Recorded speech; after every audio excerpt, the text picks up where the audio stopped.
하나님께서 오늘 우리에게 해주시는 말씀은 사도행전 2장 42절에서 47절 말씀입니다.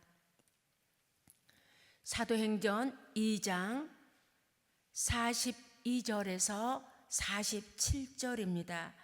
신약 190페이지입니다. 그들이 사도의 가르침을 받아 서로 교제하고 떡을 떼며 오로지 기도하기를 힘쓰느니라. 함께 합독하겠습니다. 사람마다 두려워하는데 사도들로 말미암아 기사와 표적이 많이 나타나니 믿는 사람들이 다 함께 있어 모든 물건을 서로 통용하고 또 재산과 소유를 팔아 각 사람의 필요를 따라 나눠주며 날마다 마음을 같이하여 성전에 모이기를 힘쓰고 집에서 떡을 떼며 기쁨과 순전한 마음으로 음식을 먹고 하나님을 찬미하며 또 온 백성에게 칭송을 받으니 주께서 구원받는 사람을 날마다 더하게 하시니라. 아멘. 할렐루야. 오늘도 주님의 보좌 앞으로 나온 우리 모두에게 주님의 은혜가 함께 하시기를 주님의 이름으로 축복합니다. 지금 유튜브에 32명이 들어와 계시네요. 동일한 은혜가 있기를 축복합니다. 우리 시간에 우리 내 자신을 한번 가르치면서 축복했으면 좋겠습니다. 주님의 부활은 나의 부활입니다. 시작. 주님의 부활은 나의 부활입니다. 아멘. 우리가 이런 소망이 있기 때문에 이 새벽에도 단잠을 깨우고 주님의 보좌 앞에 나오셨고 또 우리가 그 주님을 믿으며 찬양하며 예배하며 살아가고 있는 줄로 믿습니다. 우리는 사도행전을 지금 계속하고 있는데요. 지난 시간에 말씀을 기억해 보면 오순절에 어떻겠습니까? 베드로와 다른 사도들이 함께 설교했던 이 설교를 들었던 사람들이 마음에 찔렸다 그랬어요.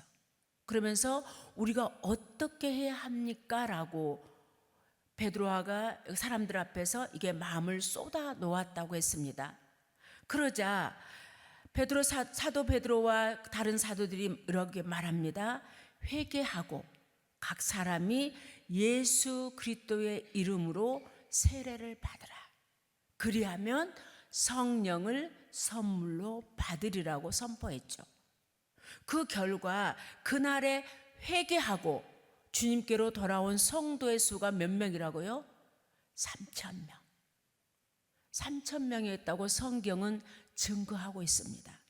그런데 우리가 기억해야 될 것은 이 3,000명이라는 부흥도 중요하지만 우리가 알아야 될 것은 그 당시 사회적인 환경, 이 국가적인 상황은 예수를 그리스도로 고백한다는 것은 자신의 생명을 포기한 순교자적 신앙이 아니면 안 된 상황이었다는 것이에요. 그럼에도 그들은 많은 사람들 앞에서 이 예수를 주로 고백하기로 결단을 했습니다. 그 다음에 그들은 어떻게 했을까요? 오늘 본 말씀 42절 보니까 먼저 그들은 사도들의 가르침을 받았대요. 저 오늘로 말하면 목사님의 가르침을 받았다는 거예요. 그리고 서로 교제하는 일과 떡을 떼는 일, 기도에 힘쓰는 삶으로 그들이 변화되었습니다. 여기에서 힘썼다의 언어는 프로스카르테로라는 이 단어인데요. 뭐뭐에 대해서 진지하다, 뭐뭐에 대해서 변함없이 계속하다, 뭐뭐에 대해서 몰두하다, 뭐뭐에 대해서 전념하다는 뜻입니다. 그렇습니다. 그들은 이 예수 그리스도에 대해서 진지해졌어요. 개인적으로는 진실한 마음으로 복음의 말씀을 열렬히 받아들였다는 거예요. 믿음에 대해서는 변함없는 모습으로 계속 몰두하는 삶을 살았습니다. 또한 공동체적으로는 모든 일에 인내하면서 늘 한마음 한뜻이 되었다고 성경은 증거하고 있습니다. 특히 사도들의 가르침에는 사모하면서 경청했대요. 변함없는 태도로 성실하게 전념했습니다. 그들은 이렇게 주님이 기뻐하시는 교회로, 성도로 성장해 갔고요. 세상 사람들에게는 칭송받는 믿음의 공동체로 세워져 갔습니다. 그래서 우리는 가장 이상적인 교회로 화두에 오를 때면 이 초대교회를 빼놓을 수가 없는 거예요. 그래서 우리가 그런 구호도 한때는 했었죠. 초대교회로 돌아가자. 그만큼 이 교회에서 모범적인 가장 이상적인 모습이 바로 초대교회였던 거예요. 그러나 안타까운 것은 오늘 우리가 이 교회가 세상을 따라가는 상황을 마주하게 됩니다. 특히 몇 년 전 코로나19로 인해서 이 역병을 겪으면서 우리들의 삶뿐만 아니라 예배 생활까지도 바뀌는 현실 속에서 살아왔습니다. 이제 신방 전화를 하다 보면은 이제 오랫동안 이제 우리가 말하면 이제 장기 결석자다 그래요. 전화를 하면은 코로나 이후로 주저앉아 있는 분들이 너무나 많아요. 그 이후로 아예 예배 생활을 하지 않는, 우리는 그러한 현실 속에 살아왔어요. 그래서 어느 기관에서 이 코로나19 이후에 종교에 대한 인식조사 결과가 발표가 있었습니다. 그때 이 개신교에 대한 이미지가 꽤 상당히 부정적인 단어들의 위에 있었다 그래요. 반면에 이 불교와 천주교회는 긍정적인 이미지가 줄을 이뤘습니다. 정말 이것은 참으로 안타깝고 정말로 마음 아픈 결과였어요. 그럼에도 분명한 것은 점점 삭막해져가는 이 시대 속에서 교회는 유일하게 선한 영향력을 끼치는 대한 공동체가 되어야 될 줄로 믿습니다. 그렇다면 오늘 우리들은 어떻게 해야지만이 주님이 기뻐하시는 교회로 세워갈 수 있냐는 거죠. 오늘 성경에서 제시하고 있는 것처럼 먼저 말씀의 가르침이 있어야 됩니다. 우리는 그 말씀을 배워야 되는 거예요. 초대교회는 마가의 다락방에서 시작된 이 120여 명의 이 사람들이 어느 날 갑자기 3,000명의 성도가 됐습니다. 여러분 상상해 보세요. 120명이 3,000명이 된 것은 25배가 된 거예요. 자, 우리 교회를 한번 생각해 봅시다. 우리 교회는 하나님의 은혜로 두 교회가 합해졌어요. 갑자기 사람들이 많아졌습니다. 어떤 사람은 좋다고도 말하지만 어떤 사람은 정신이 없다고도 말해요. 근데 여러분, 이것은 축복임을 믿으시기 바랍니다. 이 초대교회가 3,000명이 됐어요. 상상해 보세요. 오합지졸이에요. 얼마나 정신이 없었겠어요. 은혜는 받았지만 무엇을 어떻게 해야 될지 모르는 거예요. 그들에게는 절대적인 이 사도들의 가르침이 필요했습니다. 구약 성경을 성취하신 그리스도, 교회의 머리가 되신 예수 그리스도에 대해서 배워야 했습니다. 그래서 그들은 날마다 성전에서, 교회에서 배움의 시간을 가진 거예요. 이 사도들의 가르침을 두렵고 떨림으로 받아들였대요. 여러분, 교회 안에는 다양한 사람들이 많습니다. 네 생각 내 생각, 이 사람의 말 저 사람의 말, 정신없어요. 그런데 거기에서 누군가가, 하나님께서 담임 목사님을 세우신 것은 뭐예요? 이 질서를 이해하는 거예요.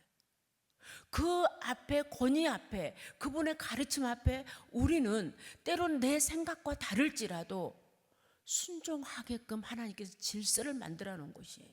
그러니까 그 당시에 어느 날 갑자기 3,000명의 성도가 되었어요.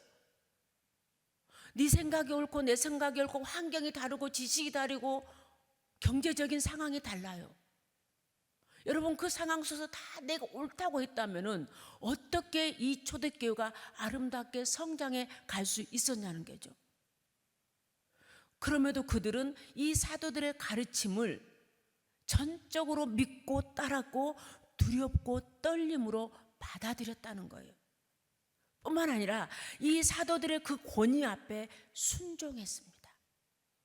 그렇습니다. 건강한 교회, 은혜로운 교회가 되기 위해서는 하나님의 말씀, 진리의 가르침을 충분히 받아야 합니다. 그리고 그 가르침 앞에 순종해야 되는 거예요. 여러분, 얼마 전에 우리는 세례식을 했죠. 이제 어른들 7명을 세례 교육을 했어요.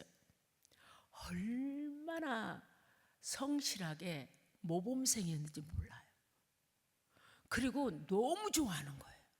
이 세례 교육만 하는데도. 그리고 제가 한마디씩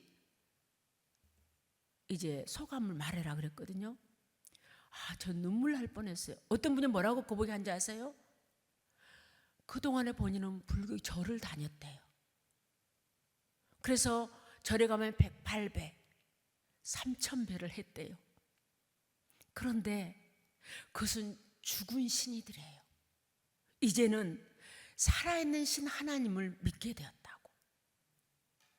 맞습니다. 우리가 믿는 신은 살아있는 신입니다. 하나님은 오늘도 살아계십니다. 그리고 하나님은 주님의 핏값으로 이 교회가 성장하기를 원하셔요.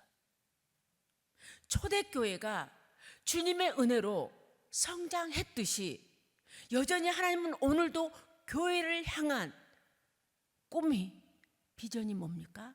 하나님의 나라가 확장된 겁니다. 그 확장됨 속에는 먼저 하나님의 말씀의 가르침이 있어야 된다는 거예요.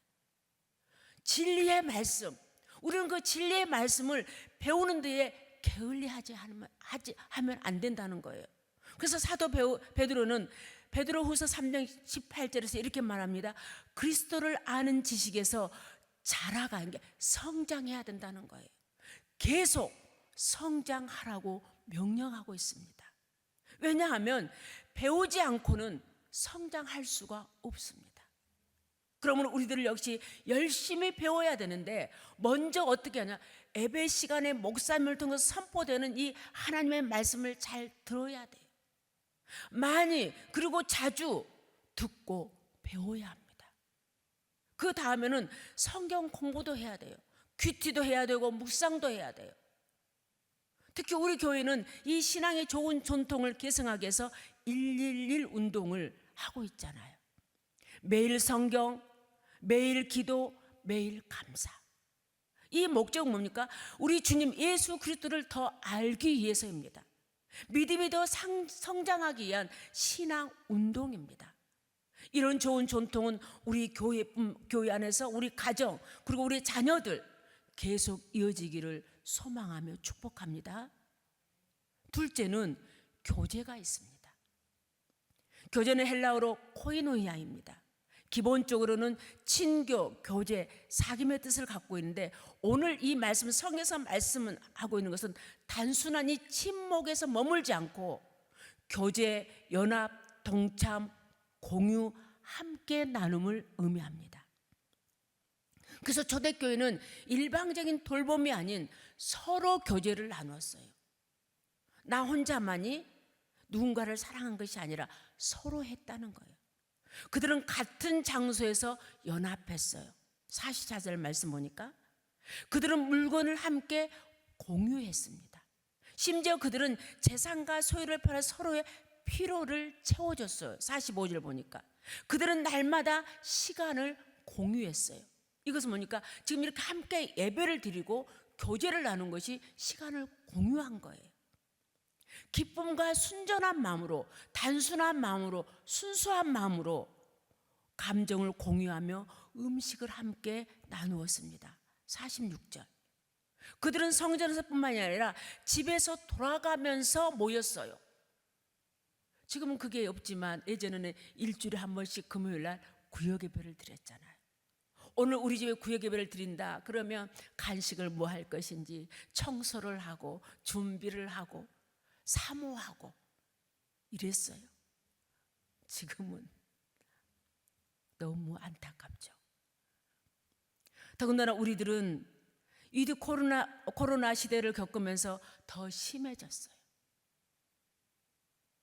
그럼에도 우리 교회는 주님 사랑 안에서 교제가 있고 연합이 있고 공유가 있고 함께 나누는 든든히 세워져 가는 하나님이 기뻐하시는 공동체 되기를 소망합니다.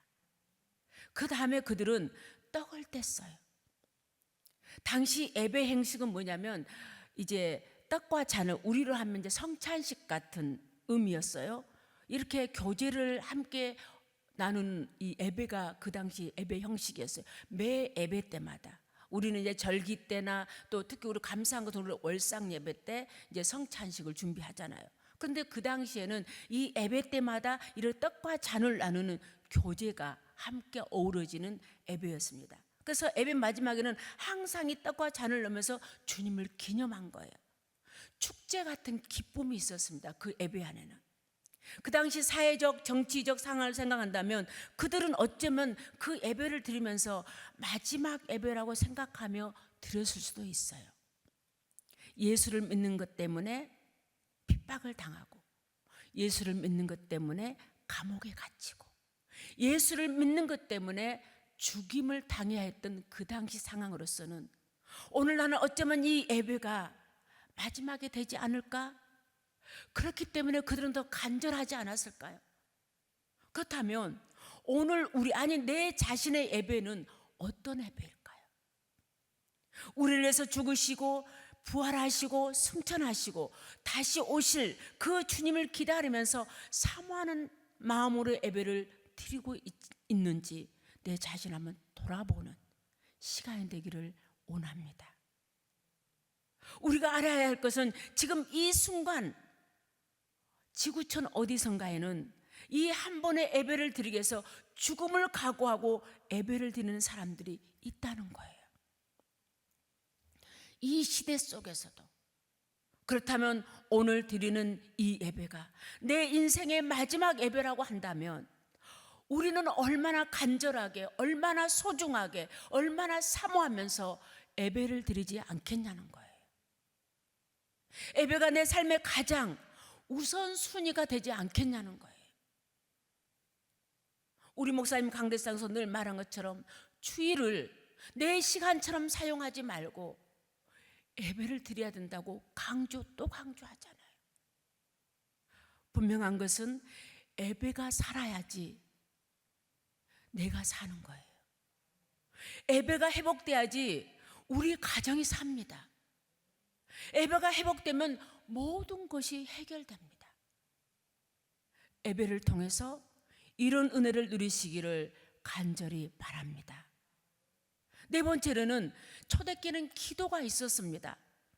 초대교회는 성전에서 하나님을 향해서 오로지 기도에 힘썼다고 말하고 있어요. 우리 주님께서도 이사야서 56장 말씀을 비유로 해서 내 집은 만민이 기도하는 집이라고 선포하셨어요. 사무엘 선지자 역시 기도를 쉬지 않겠다고 선언했습니다. 왜요? 기도를 하지 않는 것은 죄라고 여겼습니다. 우리 목사님께서 새벽을 깨우는 300명의 기도 용사를 이 강단에서 외치고 또 외치잖아요. 계속 강조한 것도 기도가 그만큼 중요하기 때문입니다. 사랑하는 여러분, 우리들의 이 기도가 주님의 핏값으로 선 이 교회가 든든히 서가고 있음을 기억하시기 바랍니다. 마지막으로 찬양이 있었습니다. 이 교회가 든든히 서가기 위해서는 찬양이 있어야 되는 거예요. 초대교회 그 붕에는 찬양이 있었다는 거예요. 어떻게 했습니까? 날마다 감사하는 마음으로 하나님을 찬양했습니다. 사도 바울은 골로새 3장 16절에서 이렇게 말합니다. 시와 찬송과 신령한 노래를 부르며 감사하는 마음으로 하나님께 찬양하라. 오늘 우리들의 입술이, 우리의 영혼이 하나님에서 감사하며 찬양할 때에 여러분들의 삶 속에서 이 찬양을 통해서 치유함이 있기를 소망합니다. 회복이 있기를 소망합니다. 응답이 있고 어둠의 세력이 떠나는 하나님의 크신 능력이 여러분과 함께 하기를 축복합니다. 그 결과 초대교회는 어떻게 됐습니까? 모든 백성들에게 칭송을 들었다고 성경은 말하고 있습니다. 그리고 주님의 은혜로 구원받는 사람들이 날마다 많아졌다고 성경은 증거하고 있습니다.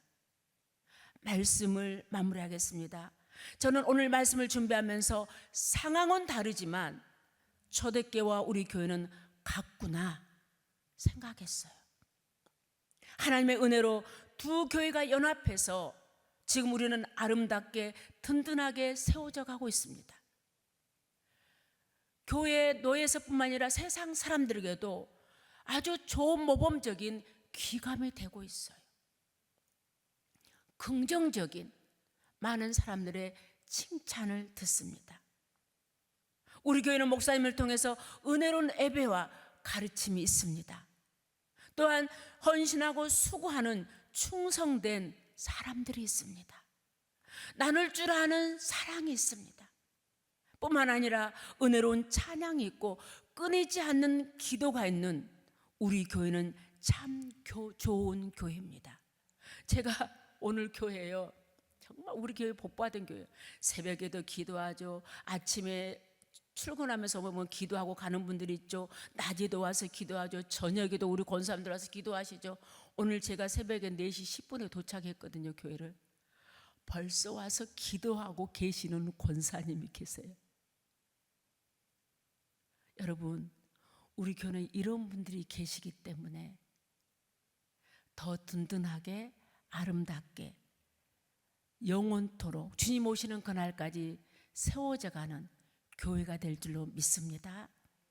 초대교회처럼 하나님의 은혜로 우리 교회는 날마다 구원받는 사람을 더해가는 교회가 됐습니다.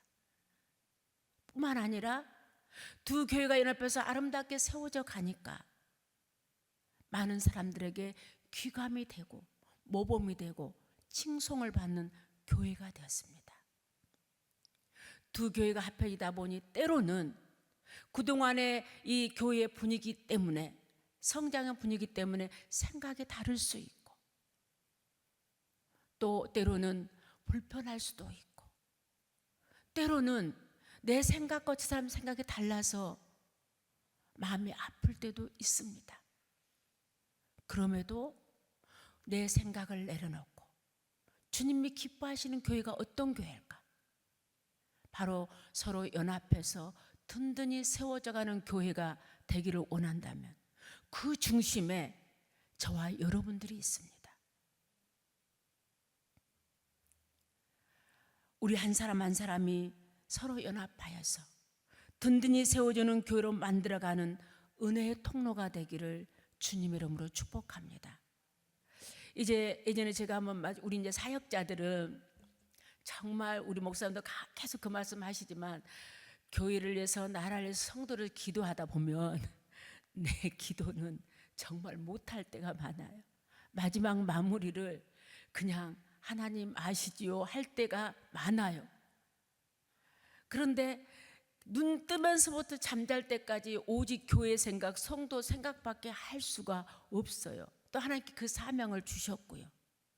그런데 제가 늘 기도하는 것 중에 하나가 이겁니다. 하나님, 여종이 여기 있습니다. 여종이 가는 곳에, 여종이 있는 곳에 부흥이 있게 해주세요. 화평이 있게 해주세요. 치유가 있게 해주세요. 회복이 있게 해주세요. 여종을 통해서 하나님의 사랑이 성도들에게 흘러가게 해주세요. 그 소망밖에 없어요. 여러분, 정말 우리 교회는 특별한 교회예요. 많은 교회들이 우리 교회를 보고 있습니다. 그럼 물어봐요. 저와 여러분들이 이 하나님이 기뻐하시는 서로 연합해서 든든히 세워져가는 이 교회 속에 그 중심에 내가 있다고 생각한다면 어떻게 할지, 하나님께서 여러분들에게 어떤 사명을 주셨을지 다시 한번 생각하는 이 새벽 예배가 되기를 소망하면서 우리 모두 하나님의 은혜 속에서 그 사명을 감당하셔서 오늘 성경에 나오는 것처럼 칭송받는 그 백성 속에서 칭송받는 사람들이 바로 여러분들이 되시기를, 우리 모두가 되시기를, 그리고 유튜브에 들어있는 47명의 아니 우리 실만한 교회 모든 성도들이 되기를 주님 이름으로 소망하며 축복합니다.